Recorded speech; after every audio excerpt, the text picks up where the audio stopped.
Assalamualaikum Pak Mujib. Waalaikumsalam Bu Feni. Ya, maaf ini Pak mengganggu waktu Bapak ini. Iya. Apa yang Pak Muji bisa bantu? Gini Pak, saya ada tugas dari program guru penggerak yang saya ikuti. Tugasnya itu untuk mewawancarai Bapak ketika Bapak bagaimana Bapak ketika mengambil keputusan sebagai pemimpin pembelajaran, ketika mengambil keputusan masalah yang menyangkut dengan dilema etika, di mana dua permasalahan itu sebenarnya semuanya benar. Masya Allah, berarti Bu Feni sekarang sudah ngikutin program guru penggerak angkatan berapa? Angkatan kelima Pak. Iya. Masya Allah, Angkatan kelima untuk Kabupaten Bekasi, angkatan ketiga. angkatan ketiga. Iya. Berarti guru SMP. SMP. SMP mana? SMP Sangka. SMP IT Sangkakwa Iya. ya. Ya, boleh dah.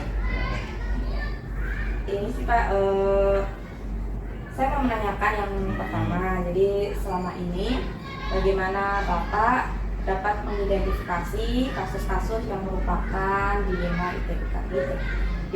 etika? Kalau untuk di sekolah SD Islam Sangkakwa khususnya berkaitan dengan mengidentifikasi kasus-kasus yang merupakan dilema etika atau rujukan moral ya seperti itu ya. Memang tadi yang disebutkan Bu Feni itu keduanya itu ya benar seperti itu ya. Iya. Nah, yang mengidentifikasinya kalau dari sekolah kami ya memang melihat dari keadaan ya, keadaan guru dan siswa tentunya yang dicontohkan tadi ya berkenaan dengan penilaian seperti itu. Penilaian ketika mereka melaksanakan kegiatan penilaian tengah semester ataupun penilaian akhir semester atau penilaian akhir tahun ya, jadi mengenai seperti itu. Jadi dari masalah tersebut kita bisa mengidentifikasi ya, dari ketiga penilaian tersebut kita bisa melihat ya upaya kita sebagai dilema etika ya, kalau melihat anak-anak kita misalkan nilainya di bawah KKM, terus bagaimana guru untuk menangani tersebut. Tentunya kan ada beberapa tahapan-tahapan agar membantu ya anak-anak tersebut itu mencapai KKM minimal atau bahkan bisa lebih ya, tentunya dengan prosedur-prosedur yang sudah kita tetapkan. Terus berikutnya Pak, selama ini bagaimana Bapak menjalankan pengambilan keputusan di sekolah Bapak ini, terutama untuk kasus-kasus di mana ada dua kepentingan yang sama-sama benar atau sama-sama mengandung nilai kebajikan? Kalau untuk di sekolah kami di SD Islam Sangkakwa tentunya kan saya sebagai pimpinan tertinggi di sekolah ini sebagai kepala sekolah tentunya kan harus berani mengambil sebuah keputusan. Tentunya keputusan tersebut dalam tanda kutip harus keputusan bijak seperti itu ya. Kalau memang ada dua kasus yang memang dirasa benar ya, nah kita harus melihat dulu ya kasus yang mana yang memang kita proporsinya ya berapa persenkah ya dibandingkan kasus yang satu dan kedua yang memang lebih banyak manfaatnya daripada mudorotnya seperti itu. Jadi kita harus melihat dulu nih ya kasusnya apa ya, kasus A, kasus B, kita bandingkan. Kalau memang sama-sama baik tentunya pasti ya dari kedua kasus tersebut pasti ada yang lebih baik dari itu. Kita ya, saya selaku kepala sekolah ya juga harus berani gitu ya, harus berani mengambil sebuah keputusan yang bijak ya demi kemaslahatan sekolah. Baik Pak, selanjutnya langkah-langkah atau prosedur seperti apa yang biasa Bapak lakukan selama ini? Ya. Kalau untuk langkah-langkahnya prosedur yang saya ambil selama ini berkaitan dengan tadi dilema etika atau ujukan moral ya. Tadi yang seperti tadi saya sampaikan terkait kasus berkaitan dengan penilaian seperti itu, memang langkah-langkahnya atau prosedurnya ya kita memang lihat dulu, mengidentifikasi masalahnya apa. Misalkan si A, siswa si A memang dia itu nilainya di bawah KKM ya, seperti itu. Dan sedangkan untuk kurikulum 2013 itu artinya ketika dituangkan ke dalam nilai rapot nilainya harus tuntas seperti itu. Kemudian apa langkah-langkahnya ya, saya memerintahkan guru yang bersangkutan yang memang anaknya itu di bawah KKM ya, tentunya ada treatment ataupun langkah-langkahnya agar ya anak tersebut ya minimal dia nilainya pas KKM atau bahkan bisa lebih ya, dengan cara remedial ya, bukan hanya remedial sekali saja tapi berkali-kali ya. Kalau memang remedial secara tertulis ataupun dengan praktek atau mungkin dengan proyek ya yang membuat mereka itu nyaman dengan proses remedial tersebut ya. Jadi bukan kita fokus terhadap remedi secara tertulis saja, tapi kan banyak cara ya, ada yang unjuk kerja, proyek dan sebagainya, sehingga memang anak tersebut ya bisa mengerjakan kompetensi dasar yang guru itu tetapkan standarnya seperti apa. Jadi minimal mereka sudah bisa mengerjakan sesuai dengan apa yang menjadi tujuan pembelajaran. Seperti itu Pak. Biasa ini Bapak ya. Saya mau menanyakan lagi Pak, hal-hal apa saja yang selama ini Bapak anggap efektif dalam pengambilan keputusan pada kasus-kasus dilema etika? Kalau untuk hal-hal yang selama ini dianggap efektif ya untuk pengambilan kasus tersebut yang memang dari kasus tersebut ya kita hal-hal positifnya ya memang guru harus senantiasa belajar ya bagaimana menghadapi ya zaman yang sekarang yang memang di dalam satu kelas tersebut ya kan nggak mungkin anak-anak tersebut itu pintar semua ya, pastinya porsinya ada dia yang high, ada yang dia low, middle ya. Itu kan harus guru juga harus bisa memetakan tuh ya mana anak-anak yang memang dia itu mempunyai kemampuan yang tinggi, sedang, rendah ya, mungkin ya kita yang bisa mengambil pelajaran dari situ ya seperti itu. Jadi kita sudah bisa memetakan ya, nanti ketika memang ada sebuah penilaian, kalau memang penilaian terhadap si anak tersebut memang di bawah KKM tidak sesuai dengan KD, tidak mencapai KD atau tujuan pembelajaran ya, kita pun sudah tahu oh pasti si ini nih, kita sudah punya pemetaan terhadap anak kita seperti itu Bu Feni. Baik Pak, apakah Bapak memiliki sebuah tata kala atau jadwal tertentu, jadi sudah terjadwalkan secara konsisten dalam sebuah penyelesaian kasus dilema etika? Apakah Bapak langsung menyelesaikan di tempat atau memiliki sebuah jadwal yang untuk menyelesaikan kasus tersebut? Bentuk atau prosedur apa yang Bapak jalankan? Kalau untuk jadwal tersebut berkaitan dengan tadi kasus seperti nilai gitu ya, di penilaian baik itu tengah semester atau akhir semester, akhir tahun, memang itu sudah terjadwal di kalender pendidikan kita ya, di Unpad ya. Apabila memang ada anak yang memang memiliki nilai di bawah KKM, itu memang saya perintahkan untuk Bapak Ibu, jadi jangan sampai menunggu saat penilaian atau asesmen tersebut dilaksanakan, tetapi ketika proses pembelajaran ya, apabila Bapak Ibu menemukan ya anak-anaknya di kelas memang tidak bisa mencapai sebuah KD-nya atau tujuan pembelajarannya, segera ya, kan Bapak Ibu sudah punya diagnosanya nih, dokter Mas seperti itu ya. diagnosa dari awal ya. Misalkan ketika Bapak Ibu memberikan sebuah soal atau yang lain atau misalkan proyek dan sebagainya, bisa dilihat di situ kalau memang anak tersebut ketinggalan ya harus segera mungkin gitu kan kita berikan treatment khusus untuk anak-anak tersebut. Jadi memang untuk jadwal itu memang secara berkala ya, proses KBM, cuma nanti di hasil akhirnya mungkin ketika asesmen formatif ya, TTS atau PAS atau PAT di akhir tersebut, kalau memang dia nilainya masih di bawah KKM, nah, baru kita dongkrak dengan hal-hal yang lain yang tentunya bisa memicu anak-anak tersebut bisa meningkatkan nilai mereka. Tapi kita juga ngasih nilainya nggak cuma-cuma ya, harus benar-benar anak tersebut mengerjakan apa yang Bapak Ibu guru berikan tugasnya. Jadi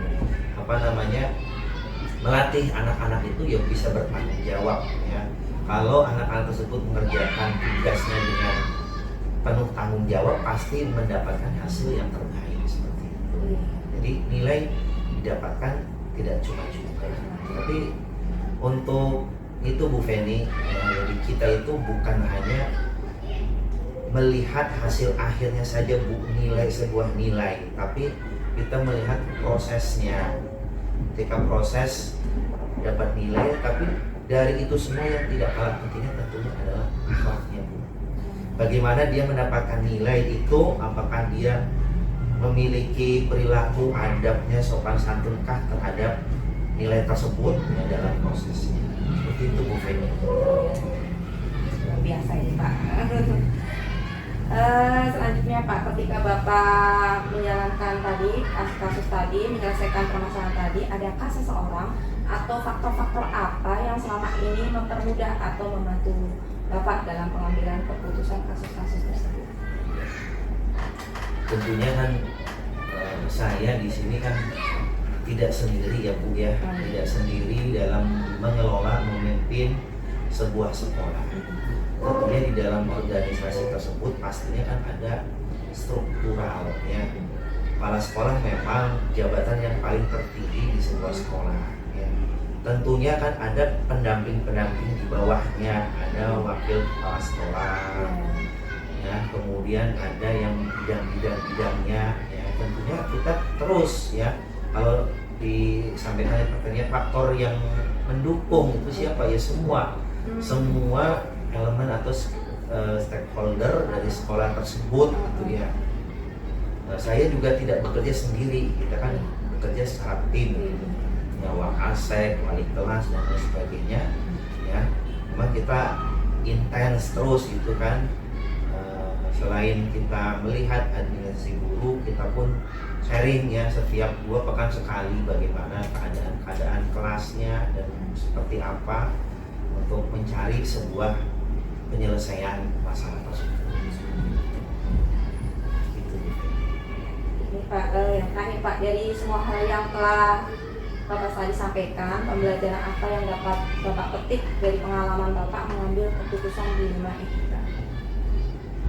Intinya kalau pengalaman yang bisa dipetik dari kasus tersebut kan tentunya belajar ya bagaimana seorang pemimpin atau kepala sekolah bisa mengambil sebuah keputusan yang bijak ya, keputusan yang tepat, cepat gitu ya, bukan keputusan yang terburu-buru ya, tapi hasilnya tidak baik ya. Memang seorang pemimpin itu ya seperti itu gitu ya. Kalau ada sebuah problem ataupun yang lain ya, harus segera mengambil keputusan ya. Keputusannya yang terpenting itu ya, tepat dan cepat ya. Dari kasus tersebut ya, maksudnya bisa kita lihat ya dengan adanya arahan dari kepala sekolah, wakil kepala sekolah dan yang lainnya ya, sehingga Bapak Ibu guru tentunya yang berada di lapangan yang menghadapi kasus tersebut itu bisa langsung mengambil sebuah keputusan karena memang sudah ada prosedur yang sudah kita tetapkan seperti itu. Jadi sehingga Bapak Ibu guru yang berada di lapangan pun tidak bingung ya, sudah tahu nih treatmentnya atau penyelesaian masalahnya seperti apa, sehingga Bapak Ibu guru bisa menyelesaikannya insya Allah ya, tentunya dengan keriduan dari Allah Subhanahu wa Ta'ala. Seperti itu Bu Feni. Wah, saya dapat ilmu banyak sekali hari ini dari Bapak. Alhamdulillah. Terima kasih ya Pak ya. Mohon maaf saya sudah mengganggu waktu Bapak. Mudah-mudahan apa yang tadi Bapak sampaikan bisa membawa manfaat untuk saya, terutama menambah ilmu saya. Bagaimana kebijaksanaan Bapak dalam setiap mengambil keputusan dari suatu masalah. Itu tadi saya tangkap sangat luar biasa sekali penyelesaiannya. Terima kasih Pak. Maaf sekali lagi kalau sudah mengganggu waktu Bapak.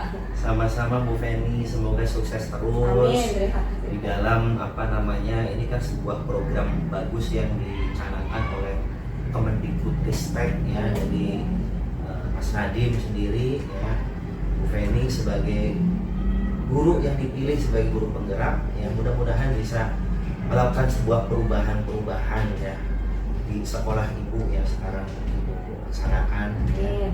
Dan juga mudah-mudahan bisa menularkan ilmunya kepada guru-guru, tentunya guru-guru SD nantinya ketika nanti dibutuhkan yang Pak Mujib, misalnya Bu Feni ini SD ada yang mau ikut guru penggerak ya, nanti bisa lah untuk berbagi sharing terkait dengan pengalaman. Itu aja, sukses selalu. Fikum. Ya, Pak. Assalamualaikum warahmatullahi wabarakatuh. Waalaikumsalam warahmatullahi wabarakatuh.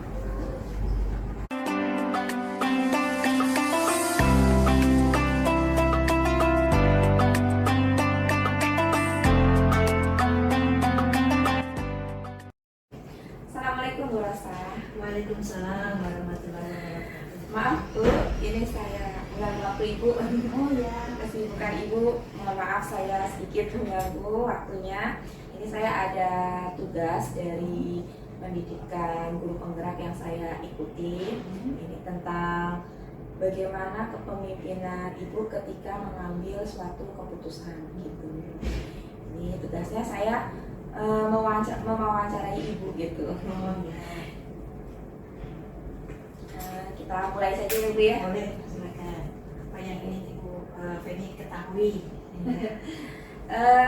Berhubungan dengan ini Bu, kasus-kasus yang sering terjadi di sekolah kita tentang dilema etika gitu. Apakah Ibu pernah mengalami suatu kasus yang berhubungan dengan dilema etika? Oh gitu. Iya. Yang sering terjadi sih untuk di sekolah kita ini yaitu dari rutinitas ya. Iya. Itu terutama pada saat mau pengambilan rapor, ya penilaian itu. Biasanya itu dilemanya adalah kadang-kadang anak-anak yang kurang mendapat nilainya, jadi di bawah KKM. Nah, itu yang jadi problem. Kalau kita berpihak kepada anak-anak yang bagus aja, kasihan mereka, kesempatan mereka untuk maju kayaknya ada gitu loh. Terus gimana nih caranya untuk memecahkan masalah ini gitu loh. Nah, akhirnya buatlah keputusan bersama. Pertama itu adalah dengan mengidentifikasi dulu. Jadi mengumpulkan masalah-masalah. Di seluruh kelas saya tanyain dulu apa kemampuan kesulitan-kesulitan apa di kelasnya masing-masing. Setelah itu guru-guru menyampaikan, oh anak saya kekurangannya di sini. Nah, terus setelah itu kita merumuskan nih gimana nih caranya, solusinya yang terbaik itu yang gimana supaya anak-anak yang kekurangan nilainya itu juga mendapat kesempatan yang sama dengan mereka-mereka yang nilainya sudah baik. Kemampuannya memang kan tidak semua anak kemampuannya sama ya. Nah, ada yang memang dari lahir sudah pinter, ada yang memang harus belajarnya berkali-kali belajar. Nah, setelah itu dari masing-masing guru memberi itu, terus ada solusi. Saya tanyakan solusinya gimana yang terbaik, alternatif solusinya gimana. Nanti mungkin dari beberapa wali kelas akan menyarankan, Bu solusinya seperti ini, solusinya seperti ini. Nah, setelah itu kita rembukan yang terbaik adalah yang mana. Ternyata solusi yang terbaik adalah memberikan remedial, pembelajaran ulang lagi kepada anak-anak yang belum mampu untuk mencapai nilai KKM. Memang ditekankan lagi guru-gurunya yang harus meluangkan waktu, bekerja keras lagi untuk bisa membangkitkan anak-anak untuk nilai yang terbaik, mendapatkan nilai yang terbaik. Itu salah satu syaratnya. Nah, setelah dilihat keputusannya dan guru-guru juga menilai keputusan itu memang adil ya, karena diberi kesempatan untuk belajar lagi, untuk bisa nilai yang terbaik, akhirnya ya itu diambil keputusan untuk memberikan waktu ke anak-anak yang kurang. Jadi selama ini bagaimana Ibu dapat mengidentifikasi kasus-kasus yang merupakan dilema etika tadi? Mengidentifikasinya yaitu dengan cara menanyakan satu-satu permasalahan-permasalahan yang ada di sekolah, di kelas ya, terutama di kelas. Setelah itu ya saya lihat lagi, saya total, oh ternyata permasalahannya seperti ini, seperti ini. Selanjutnya Bu, selama ini bagaimana Ibu menjalankan pengambilan keputusan di sekolah, terutama untuk kasus-kasus di mana ada dua kepentingan yang sama-sama benar atau sama-sama mengandung nilai kebajikan?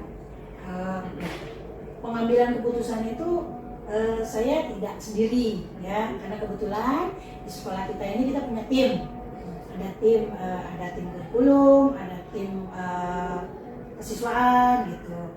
Dan mereka yang akan membantu kita pecahkan bersama gimana yang terbaiknya. Kemudian langkah-langkah atau prosedur seperti apa Bu yang biasa Ibu lakukan sama? Untuk pengambilan keputusan yang tepat ya? Iya. Pertama yaitu mengidentifikasi masalahnya, jadi mencari tahu permasalahannya seperti apa. Iya.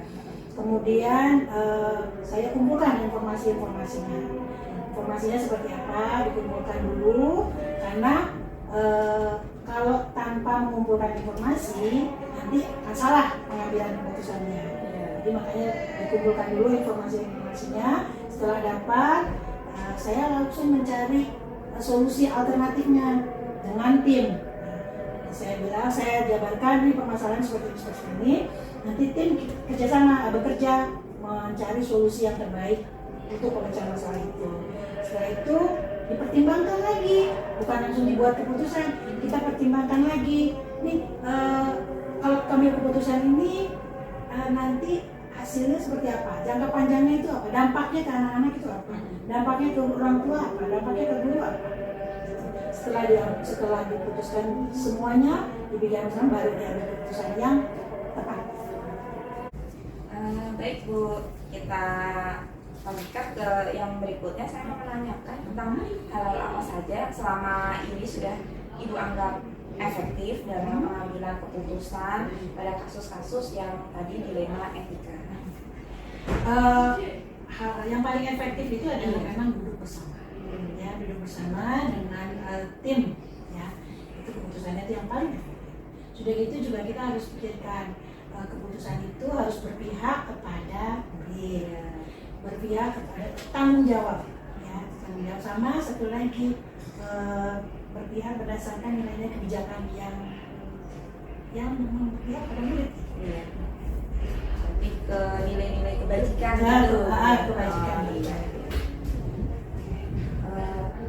Hal-hal apa yang menjadi tantangan dalam pengambilan keputusan pada kasus-kasus dilema etika selama ini, Bu? Tantangannya? Iya.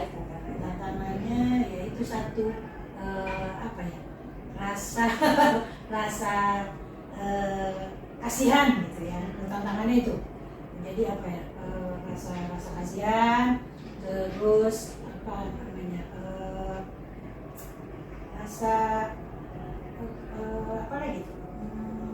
kesetiaan. Jadi misalnya anak-anak yang aduh gimana nih ya, antara keputusan yang benar-benar atau berdasarkan saya setia lah, saya nggak percaya gitu ya. Kalau misalkan tantangannya misalkan dari guru atau muridnya, itu ada nggak faktor dari guru dan murid? Tantangan dari guru, kalau dari guru sih kayaknya nggak ada ya, karena semua tuh kita diskusikan, Kalau untuk anak-anak, nah itu Kadang-kadang anak-anak itu ada yang sudah jenuh. Ya, Iya. udah belajar, Ah. terus tambah lagi itu jenuh. Gimana caranya? Itu kita memang harus pintar-pintar ambil solusinya kayak Iya. Kemas yang bagus ya, gitu ya, Bu, ya. betul. Berikutnya Bu, apakah yang Ibu miliki sebuah tata kala atau jadwal? Jadi apa Ibu sudah memiliki jadwal dalam sebuah penyelesaian kasus dilema etika? Apakah Ibu langsung menyelesaikan di tempat atau memiliki sebuah jadwal dalam menyelesaikan? Misalkan bentuk atau prosedurnya seperti apa yang Ibu jalankan? Kalau untuk mengambil keputusan itu nggak bisa langsung di tempat, Oh, ya, karena memang itu semua harus kita pikirkan. Yang panjang lah istilahnya jadinya ya, harus ada step by stepnya. Jadi berarti kita sudah punya jadwal, sudah punya jadwal tersendiri, sudah punya ini, jadi sudah ada jadwalnya. Berarti berpikirnya berbasis ini ya Bu ya, hasil akhir ya, hasil betul, akhir ya, betul. karena untuk ke depan dari sisanya Ya. gitu Bu. Terus adakah seseorang atau faktor-faktor yang selama ini mempermudah atau membantu Ibu dalam pengambilan putusan dalam kasus-kasus dilema etika? Faktor-faktornya yaitu tim itu yang bisa yang bekerja sama dengan saya, itu yang mempermudah saya untuk bisa mengambil keputusan secara bijaksana. Jadi Ibu setiap mengambil keputusan selalu dibicarakan dulu ya Bu Ya. ya dalam tim gitu. Karena beda ya Ah. antara dengan kita sendiri berpikir sendiri tanpa masukan dari orang lain, itu merasa kita sendiri udah benar gitu. Padahal ternyata pas pelaksanaannya di lapangan itu keputusan kita belum tentu bisa sesuai dengan apa yang diharapkan. Jadi biar diterima oleh semua ini ya Bu Iya, ya, guru betul. pertama oleh guru Ah. semuanya bisa menerima, baru kemudian keputusan itu dilaporkan ke siswa Siswa. gitu ya, Betul. untuk diaplikasikan ke siswa gitu ya Bu ya. Dan Bu, yang terakhir dari semua hal yang telah tadi Ibu sampaikan, pembelajaran apa yang dapat Ibu petik dari pengalaman Ibu dalam mengambil keputusan dilema etika? Pembelajarannya apa ya? Itu jadi berarti kita memang harus selalu berdiskusi, selalu mencari solusi bersama-sama. Ya. Nggak bisa kita sendiri one man show jadinya. Oh, iya, iya. Itu nggak bisa, karena biar bagaimanapun ini kebaikan untuk anak-anak kita di masa depan. Jadi semua yang tadi Ibu sampaikan bisa saya simpulkan kalau Ibu tadi berpikirnya melalui berbasis hasil akhir dengan melalui pertama mungkin mengenali dulu nilai-nilai yang tadi bertentangan ya Bu antara keadilan dan kasihan ya Bu ya. Iya, terus menentukan siapa saja tadi terlibat, misalkan tadi Ibu sama tim, Ibu selaku kepala sekolah, kemudian tim sama Ibu tadi menyampaikan ada walasnya juga ya Bu ya. Iya, ada wali kelas dan yang terakhir tentunya murid sendiri karena murid kan yang sebagai objek di sini ya Bu ya. Iya. Terus kemudian fakta-fakta tadi juga sudah Ibu kumpulkan ya Bu ya ketika Ibu mengidentifikasi gitu ya Bu ya. Iya. Terus yang terakhir ketika Ibu membuat keputusan tentunya semua berdasarkan kesepakatan bersama gitu. Terima kasih ya Bu Rosa ya atas waktunya. Dari tadi yang kita bicarakan ini saya dapat ilmu dari yang Ibu sampaikan. Mohon maaf kalau saya mengganggu. Oh iya, nggak apa-apa. Mudah-mudahan bermanfaat. Tapi Amin. mungkin nanti calon guru-guru penggerak ini bisa lebih baik lagi mengembangkannya, mengemasnya gitu ya. Amin. Tentunya dukungan dari Ibu ini kalau tanpa dukungan dari Ibu saya tidak bisa bergerak lebih luas ya. Terima kasih ya Bu ya. Sama-sama. Assalamualaikum Bu Rosa. Waalaikumsalam.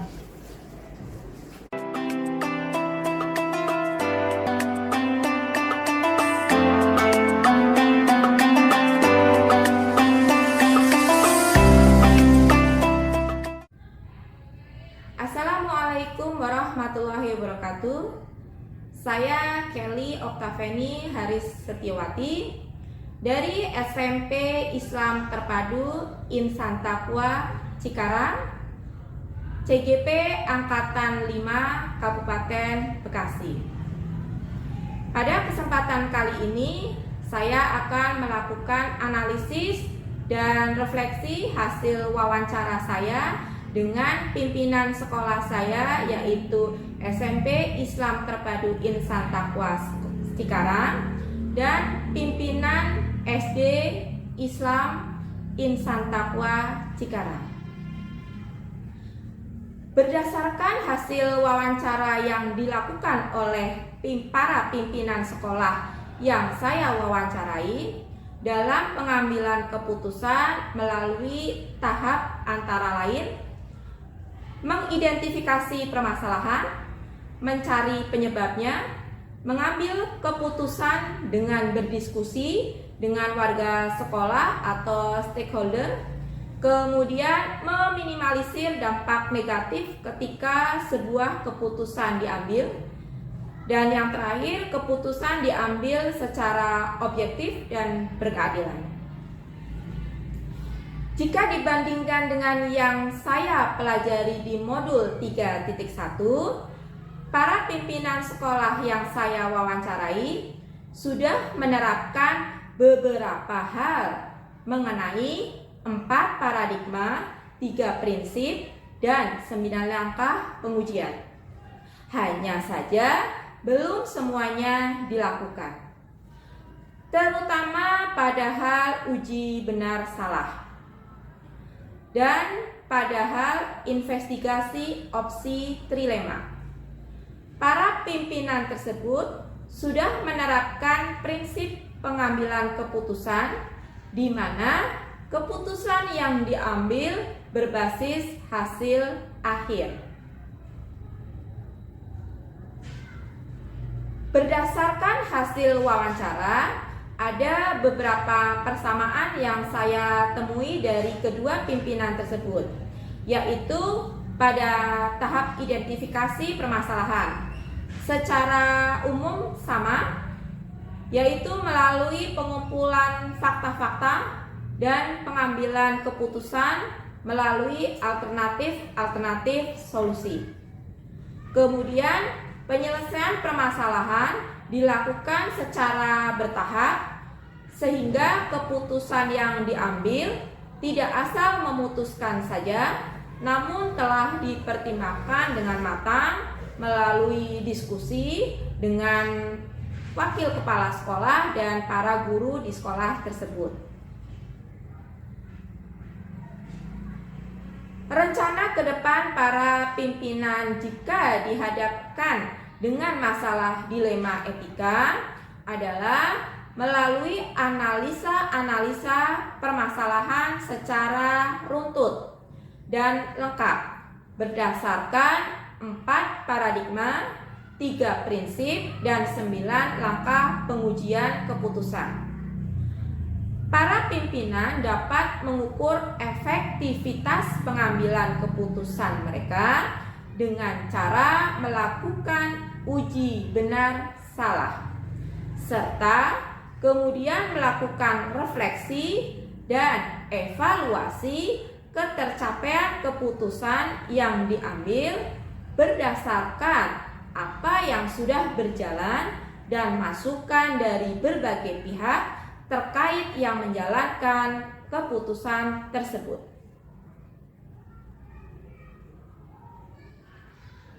Jika saya menghadapi permasalahan dilema etika untuk mengambil keputusan yang membingungkan tersebut, saya akan menerapkan 9 langkah pengambilan dan pengujian keputusan.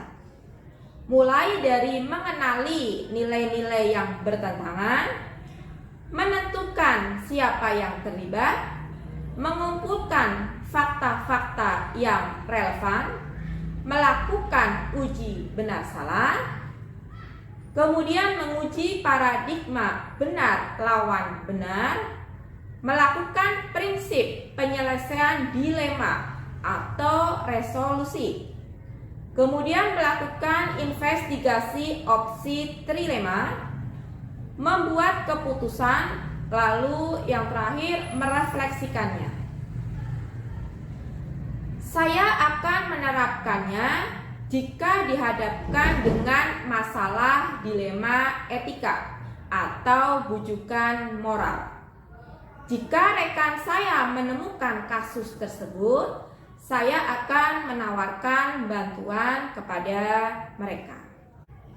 Sekian analisis dan refleksi hasil wawancara saya dengan pimpinan sekolah di lingkungan sekitar sekolah saya. Terima kasih. Wassalamualaikum warahmatullahi wabarakatuh.